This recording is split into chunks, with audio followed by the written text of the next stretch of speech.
Heatoidufestival Grillfest. Vaata, kes sealt tulevad. No tere, nii armas näha teid koos siin, väisate Pärnut suvist. No tuleb nii välja, kus siis mujal, kui mitte Pärnus suvel olla. Kuule, aga väga hea, et ma teid nägin tegelikult. Ma just tahtsin küsida, et mida teie arvate Selveri kaupluste ketist? Nii, kes vastab? Sa panid nii mikrofoni seal kahe vahele. Alusta sina siis.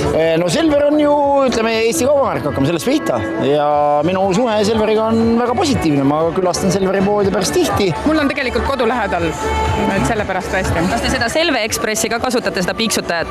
Jaa, absoluutselt.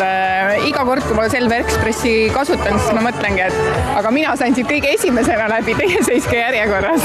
Mina olen tegelikult see järjekorras seisima, ma tunnistama, ma ei ole veel suutnud selle masinale pihta saada. Ma küll kasutan ausalt öeldes muudes kettides kuidagi, ma ei tea, võib-olla ma ei ole enda jaoks asja selgeks teinud. Ma saan aru, ma pean midagi enne tegema, enne kui ma selle viguri kätte saan. Kuule, lepime kokku, et ma võtan ta endaga kaasa, me teeme selle koos läbi. Ja kuigi teie olete täna siin kenasti kohal, aga ilmselt on inimesi, kes seda saadet vaatavad ja Grillfestil võib-olla isegi pole kunagi käinud, ärge kurvastage. Meil on teile üks hea mõte. Minge Selverisse ja sealt saate kogu seda kaupa, mida siin pakutakse, endale koju osta.